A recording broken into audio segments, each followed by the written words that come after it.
Good morning, children. Now today we come to the next subtopic in the lesson, heredity and evolution, and that is sex determination. Now in this particular subtopic, sex determination, we are going to study how an individual becomes a male and how an individual becomes a female. What is it that an individual inherits to make the individual a male? What is it that the individual inherits to make it a female? Now, in different species, there are different strategies for sex determination. Like for example, in organisms like snails, for example, in snails, it is seen that sex is not genetically determined, but it is determined by the temperature at which the fertilized eggs are kept. Okay, so in snails, remember, the temperature at which the fertilized eggs are kept is what will determine whether the animal will develop into a male or whether it will develop into a female. Okay, so the individuals basically can change sex, and sex is not genetically determined. Now today we are going to study how sex determination takes place in human beings, in humans. Now we need to understand certain basic concepts before we move on to the actual part of sex determination. Now remember that in humans, the two sexes are male and female. Okay? Now all human beings, whether a male or female, all human beings have 46 chromosomes in each cell of their body. Okay? So there are 46 chromosomes. So in each cell of our body, every male will have 46 chromosomes. In each cell, every female will have 46 chromosomes. Now this 46 is the complete pair of chromosomes that every individual has. So if you have 46 chromosomes in each cell of your body, you have the complete set. Now these chromosomes, 46 chromosomes, occur in pairs. So if there are 46 chromosomes, means the male will have 23 pairs and the female same way will have 23 pairs. Now of these 23 pairs, 22 pairs, that means 44 chromosomes, are called autosomes, and they are responsible for normal body characteristics and traits. Okay, and the 23rd pair, that one pair, 23rd pair, that means two chromosomes, are called sex chromosomes, which are responsible for determining the sex of the individual. Okay, so remember, all human beings have 46 chromosomes. These chromosomes occur in pairs, so we have 23 pairs. Of these 23 pairs, 22 pairs, that means 44 chromosomes, are called autosomes, and the 23rd pair, that one pair, that last pair, are called sex chromosomes. Is that clear? Now in males, the sex chromosomes are of two types. They are a mismatch pair. One chromosome is represented by X, one sex chromosome, and the other sex chromosome is represented by Y. So basically males, in every cell of their body, they have 44 chromosomes plus 45th one is 1X and 46th one is 1Y. So that's how they have 46 chromosomes, 44, 45, 46. Is that clear to all of you? Now same way females have 46 chromosomes in each and every cell of their body. These 46 chromosomes occur in pairs, so there are 23 pairs. Now of these 23 pairs, 22 pairs are called autosomes. Same way, 22 pairs means 44 are called autosomes, which are responsible for normal body characteristics or traits. And the last pair, that 23rd pair, which are 2 chromosomes, are again same way called sex chromosomes. In females, both the sex chromosomes are perfect pair. They are both X. They are perfect because they are of the same size and they are of the same shape. In males, these two X and Y chromosomes are mismatched. Okay? Y chromosome is the short one and X chromosome is the normal sized one. Okay, so remember that males in each cell of their body will have 44 autosomes plus 1 X chromosome and 1 Y chromosome. It is this Y chromosome that makes the individual a male. Same way, females have 46 chromosomes. How are these 46? 44 autosomes. Okay, plus 1 X chromosome plus another X chromosome. So the Y chromosome is what makes an individual a male, and if the individuals have just X chromosomes, they are females. So 46 is the complete set. It's the complete set. So this complete set of chromosomes, 46 in each cell of your body, is nothing but the complete set. Okay, so when a cell has the complete set, that cell is called a diploid cell. Diploid means it has a complete set of chromosomes, 46, 44 autosomes plus X chromosome plus Y chromosome in males. The complete set of chromosomes in females, a diploid cell will have 44 autosomes plus 1 X chromosome plus another X chromosome, so 2 X chromosomes. Is that clear? Now comes the main thing. Now when a male produces male gametes, now the male gamete is nothing but the male sex cell, which is called the sperm.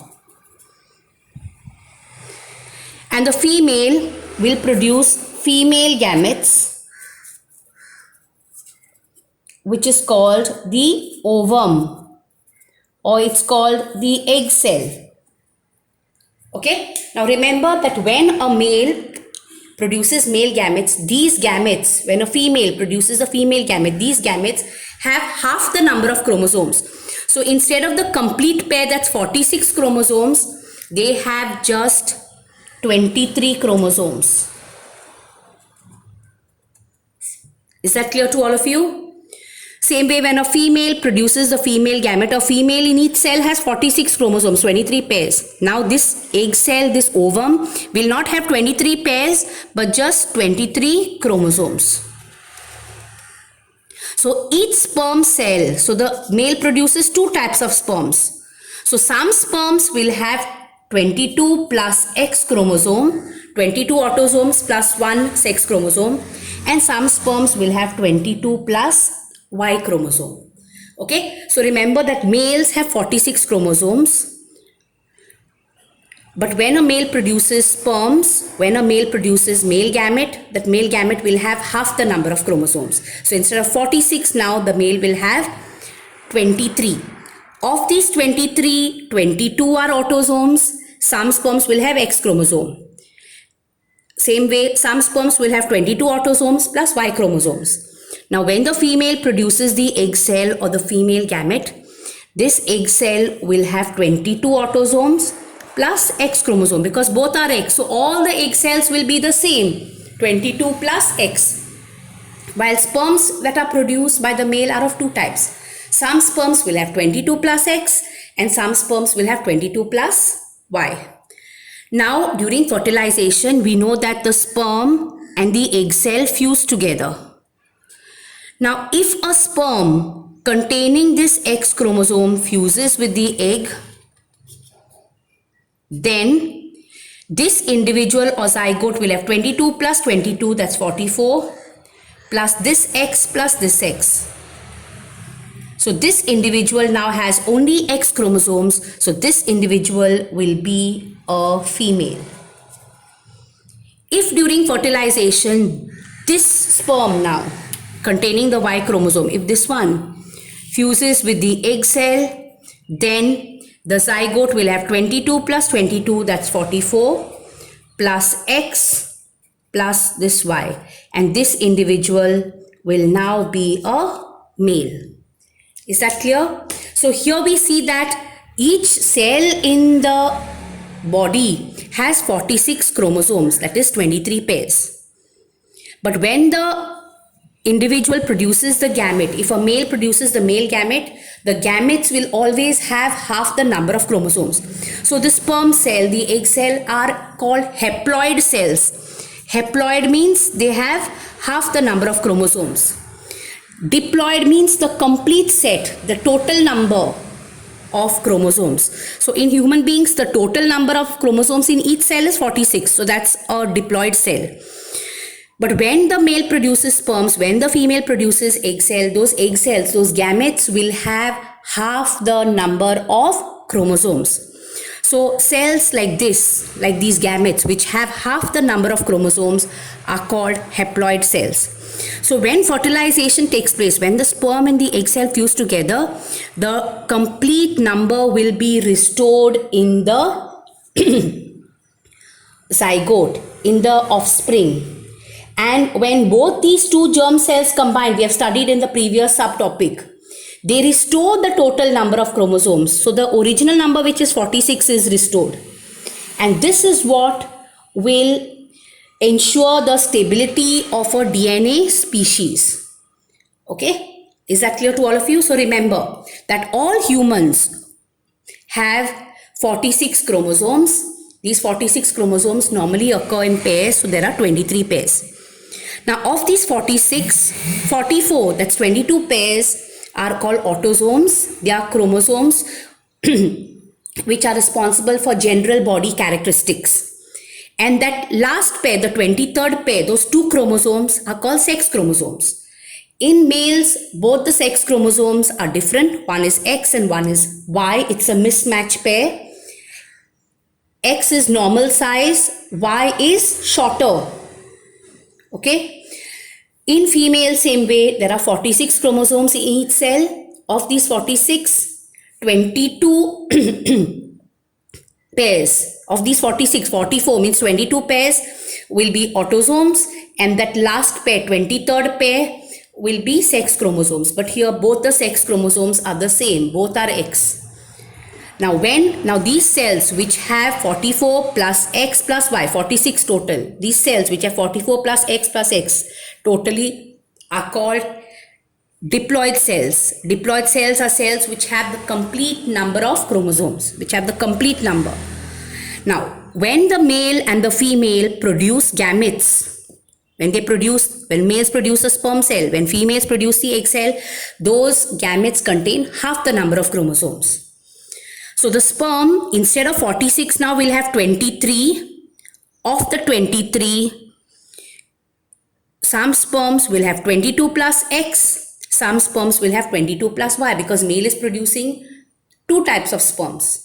So some sperms will receive the X chromosome, some sperms will receive the Y chromosome because the sex chromosomes in a male are different. Now when a female produces female gamete, egg cell or ovum, this egg cell or ovum will have again half the number. So instead of 46, it will have 23. Of the 23, 22 are autosomes and one is a sex chromosome. Both are X. So all the eggs will have 22 plus X, the same thing.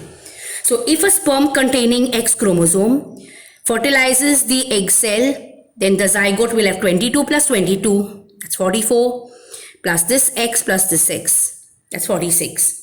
If a sperm containing Y chromosome fertilizes the egg, then this zygote will have 22 plus 22, that's 44, plus this X and this Y.